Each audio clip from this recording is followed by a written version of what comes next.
Bismillahirrahmanirrahim. Assalamualaikum warahmatullahi wabarakatuh.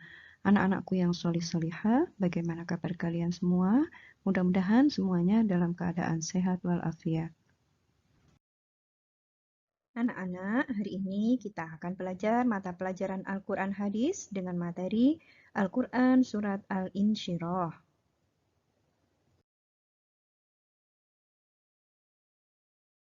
Adapun tujuan pembelajarannya, siswa mampu 1.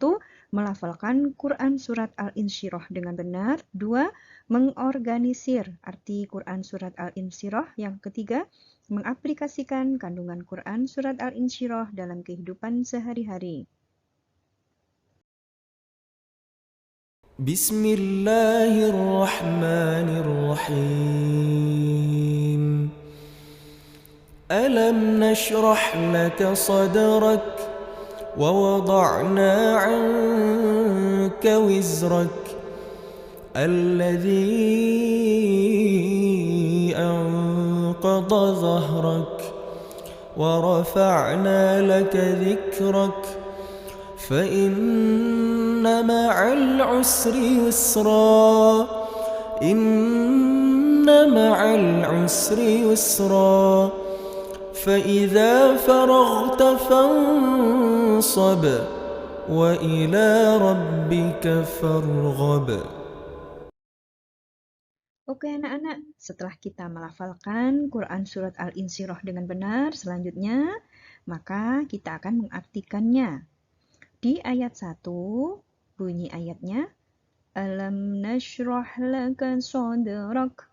Alam nashrah, bukankah kami telah melapangkan laka untukmu sadraka dadamu. Jika diartikan secara lengkap dalam satu kalimat, bukankah kami telah melapangkan dadamu, wahai Muhammad.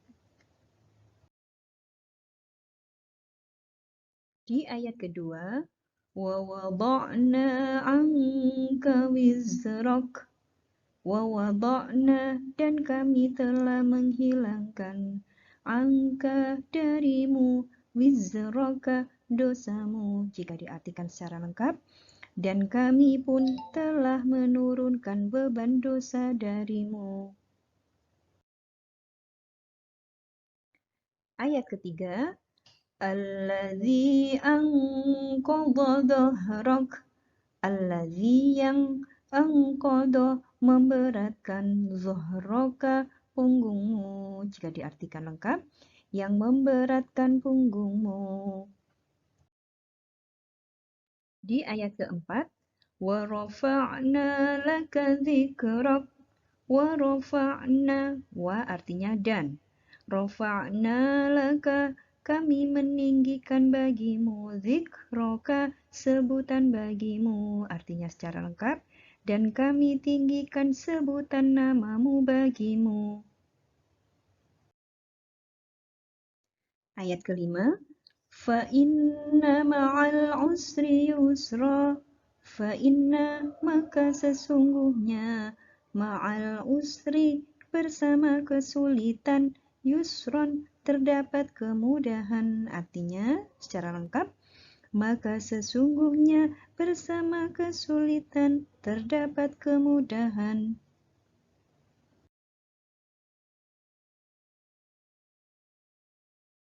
Di ayat 6 ini terdapat pengulangan ayat. Inna ma'al usri yusra. Inna, sesungguhnya, ma'al usri, bersama kesulitan, yusron, terdapat kemudahan. Artinya secara lengkap, bersama kesulitan terdapat kemudahan.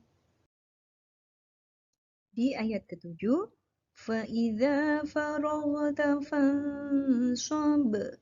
Faida, maka apabila, faragta, kamu telah selesai, fansob, maka bersungguh-sungguhlah kamu. Artinya secara lengkap, maka apabila engkau telah selesai dari suatu urusan, tetaplah bekerja keras untuk urusan yang lainnya.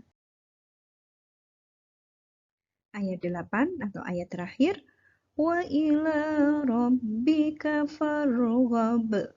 Wa artinya dan, wa ila dan kepada.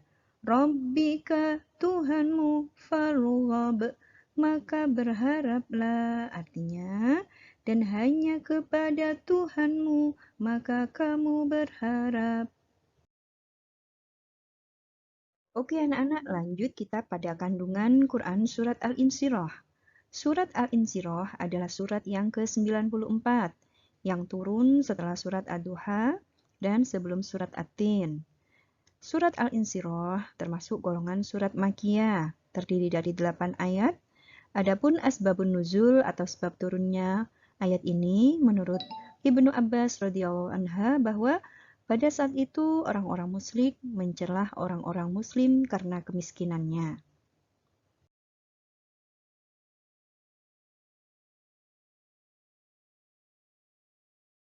Pada ayat 1 dan 2 dijelaskan bahwa ketetapan Allah bahwa beliau telah melapangkan dada Nabi Muhammad dengan sifat-sifat kenabian dan lain-lainnya. Pada ayat kedua, Allah telah melenyapkan segala dosa dari diri Nabi Muhammad SAW. Dengan demikian, Allah telah menjaga kesucian dari Nabi Muhammad SAW.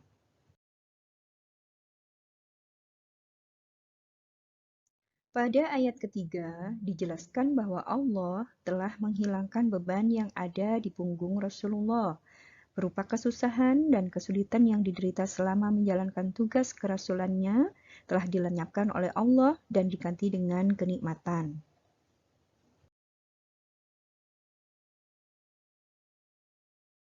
Hal tersebut sesuai dengan firman Allah dalam surat Al-Fat ayat 2 yang menjelaskan bahwa Allah agar memberikan ampunan terhadap dosa Nabi Muhammad yang telah lalu dan menjaganya dari dosa-dosa yang akan datang. Allah akan menyempurnakan nikmat yang telah diberikan kepada beliau dan Allah akan selalu membimbingnya ke jalan yang lurus. Pada ayat 4 telah memberi penjelasan bahwa Allah Subhanahu wa taala meninggikan nama Nabi Muhammad bersama dengan asma Allah. Seperti nama Nabi Muhammad disebut bersama asma Allah di dalam adzan, iqamah, tasyahud, khutbah, dan lain sebagainya. Di ayat 5 dan 6, Allah menjelaskan bahwa setelah kesulitan atau kesusahan itu diikuti oleh kemudahan pada akhirnya.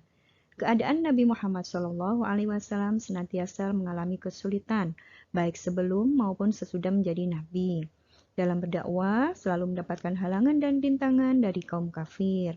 Namun, beliau tetap tabah dan gigih berjuang untuk menghancurkan kemusyrikan. Pada akhirnya, beliau mendapatkan kenikmatan berupa kemenangan atas kaum kafir. Di ayat ke-7, berisi anjuran dari Allah Subhanahu wa taala bahwa setelah selesai sholat, supaya dengan sungguh-sungguh kita bekerja dan berusaha dan hanya mengharap ridho Allah saja. Firman Allah dalam surat Al-Ghafir ayat 60.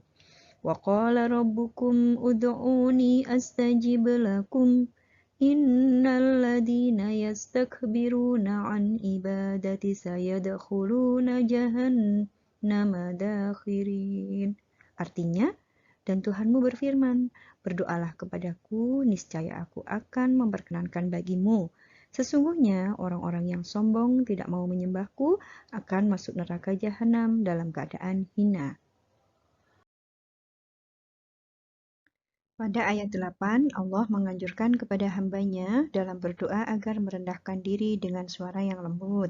Firman Allah dalam surat Al-A'raf ayat 55, Ud'u rabbakum tadarru'an wa khufyah, innahu la yuhibbul mu'tadin. Artinya, berdoalah kepada Tuhanmu dengan rendah hati dan suara yang lembut. Sungguh, dia tidak menyukai orang-orang yang melampaui batas. Anak-anakku, di akhir pembelajaran ada bahan renungan yang patut kita pikirkan bersama. Setelah kalian mempelajari kandungan surat Al-Insyirah tadi, apakah kalian masih pantas berputus asa karena nilai sekolah kalian yang jelek? Atau ada orang lain di sekitar kalian yang berputus asa hanya karena rezeki yang diberikan oleh Allah selalu sedikit, dalam arti kondisinya selalu kekurangan? Jika kita mengamalkan kandungan surat Al-Insyirah tadi, maka sepatutnya kita tidak boleh berputus asa hanya karena nilai kita yang selalu jelek di sekolah, atau orang lain tadi berputus asa karena rizkinya yang selalu sedikit. Yang benar adalah kita harus selalu bersemangat dalam belajar dan bekerja, tidak berputus asa, dan justru menyalahkan Allah. Berjuang dengan sungguh-sungguh dan disertai doa kepada Allah. Karena sesuai janji Allah tadi, di samping kesulitan pasti ada kemudahan. Tugas kalian kali ini, 1. Menghafal Quran Surat Al-Insyirah beserta artinya. Tugas dikirim melalui voice note. Kemudian yang kedua, merangkum lafal Quran Surat Al-Insyirah, arti dan kandungannya. Ditulis di buku tulis Kurdis, difoto dan dikirim di e-learning ini. Yang ketiga, mengirimkan satu buah foto yang menunjukkan kegiatan bersungguh-sungguh atau tidak putus asa. Contohnya, beribadah atau berdoa dengan sungguh-sungguh, belajar dengan sungguh-sungguh, membantu orang tua sungguh-sungguh. Foto dikirim melalui e-learning ini. Nah, anak-anak, demikian pembelajaran kita kali ini. Mudah-mudahan menjadi ilmu yang bermanfaat. Kalian bisa mengamalkan kandungan surat Al-Insyirah dalam kehidupan sehari-hari. Wassalamualaikum warahmatullahi wabarakatuh.